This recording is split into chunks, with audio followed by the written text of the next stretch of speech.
ਵਫਾਕੀ ਆਈਨੀ ਅਦਾਲਤ ਨੇ ਮੋਨਾਲ ਰੈਸਟੋਰੈਂਟ ਨੂੰ ਢਾਣ ਦੇ ਸੁਪਰੀਮ ਕੋਰਟ ਦੇ ਫੈਸਲੇ ਨੂੰ ਕਲਅਦਮ ਕਰਾਰ ਦੇ ਦਿੱਤਾ। ਦੂਜੇ ਪਾਸੇ ਆਈਨੀ ਅਦਾਲਤ ਨੇ ਨਈ ਗੈਚ ਡੈਮ ਦੀ ਤਾਮੀਰ ਮੁਕੰਮਲ ਹੋਣ ਤੱਕ ਕਿਸੇ ਵੀ ਅਦਾਲਤ ਨੂੰ ਇਸ ਮਾਮਲੇ ਵਿੱਚ ਮੁਦਾਖਲਤ ਤੋਂ ਰੋਕ ਦਿੱਤਾ ਹੈ। ਤਫਸੀਲ ਜਹਾਜ਼ੇਬ ਅब्बासी ਦੀ ਇਸ ਰਿਪੋਰਟ ਵਿੱਚ। ਕਿ ਆਈਨੀ ਅਦਾਲਤ ਦਾ ਵੱਡਾ ਫੈਸਲਾ। ਮਾਰਗਲਾ ਹਿਲਜ਼ ਵਿੱਚ ਵਾਕਿਆ ਮੋਨਾਲ ਰੈਸਟੋਰੈਂਟ ਨੂੰ ਢਾਉਣ ਨਾਲ ਮੁਤਾਲਕ ਸੁਪਰੀਮ ਕੋਰਟ ਦਾ ਫੈਸਲਾ ਕਲਅਦਮ ਕਰਾਰ। ਸੀਡੀਏ ਤੇ ਮੈਟਰੋਪੋਲੀਟਨ ਕਾਰਪੋਰੇਸ਼ਨ ਦੀਆਂ ਅਪੀਲਾਂ ਮਨਜ਼ੂਰ। ਹੁਕਮ ਇਮਤਨਾਈ ਵੀ ਖਤਮ ਕਰ ਦਿੱਤਾ ਗਿਆ।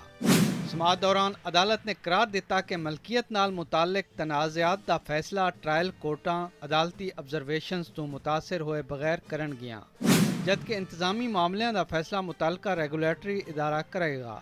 ਅਦਾਲਤ ਨੇ ਟਰਾਇਲ ਕੋਰਟਾਂ ਨੂੰ ਮੁਕੱਦਮਿਆਂ ਦਾ ਜਲਦ ਤੋਂ ਜਲਦ ਫੈਸਲਾ ਕਰਨ ਦੀ ਹਿਦਾਇਤ ਵੀ ਦਿੱਤੀ। ਜਸਟਿਸ ਹਸਨ ਅਜ਼ਹਰ ਰਿਜ਼ਵੀ ਨੇ ਸਮਾਅਤ ਦੌਰਾਨ ਰਿਮਾਰਕਸ ਦਿੱਤੇ ਕਿ ਸੁਪਰੀਮ ਕੋਰਟ ਦੇ ਫੈਸਲੇ ਵਿੱਚ ਕਈ ਨੁਕਾਤ ਨੂੰ ਮੱਦੇਨਜ਼ਰ ਨਹੀਂ ਰੱਖਿਆ ਗਿਆ। ਅਦਾਲਤ ਜਜ਼ਬਾਤੀ ਨਹੀਂ ਬਲਕਿ ਕਾਨੂੰਨ ਦੇ ਮੁਤਾਬਿਕ ਫੈਸਲਾ ਕਰੇਗੀ ਤੇ ਫੈਸਲੇ ਵਿੱਚ ਗੈਰ ਮੁਤਲਕਾ ਜਾਂ ਗੈਰ ਅਦਾਲਤੀ ਮਾਮਲਿਆਂ ਨੂੰ ਸ਼ਾਮਿਲ ਨਹੀਂ ਕੀਤਾ ਜਾਵੇਗਾ। ਦੂਜੇ ਪਾਸੇ ਵਫਾਕੀ ਆਈਨੀ ਅਦਾਲਤ ਨੇ ਤਹਿਰੀਰੀ ਫੈਸਲਾ ਜਾਰੀ ਕਰਦਿਆਂ ਨਵਾਂ ਗੰਜ ਡੈਮ ਦੀ ਤਾਮੀਰ ਨਾਲ ਮੁਤਾਲਕ ਹਾਈ ਕੋਰਟ ਦੇ ਫੈਸਲੇ ਤੇ ਅਹਿਕਾਮਾਤ ਨੂੰ ਕੱਲ ਅਦਮ ਕਰਾਰ ਦੇ ਦਿੱਤਾ। 17 ਸਫ਼ਿਆਂ ਤੇ ਮੁਸ਼ਤਮਿਲ ਫੈਸਲਾ ਚੀਫ ਜਸਟਿਸ ਅਮੀਨੁद्दीन ਖਾਨ ਨੇ ਤਹਿਰੀਰ ਕੀਤਾ। ਵਿਫਾਕੀ ਆਈਨੀ ਅਦਾਲਤ ਨੇ ਆਖਿਆ ਕਿ ਹਾਈ ਕੋਰਟ ਨੇ ਕਾਨੂੰਨ ਨੂੰ ਮੱਦੇਨਜ਼ਰ ਰੱਖੇ ਬਗੈਰ ਗਲਤ ਹਿਦਾਇਤਾਂ ਜਾਰੀ ਕੀਤੀਆਂ। ਆਈਨੀ ਹਦੂਦ ਤੋਂ ਤਜਾਵਜ਼ ਦੇ ਨਤੀਜੇ ਵਿੱਚ ਇਨਸਾਫ ਦੀ ਖੁੱਲੀ ਖਰਾਬੀ ਹੁੰਦੀ ਹੈ।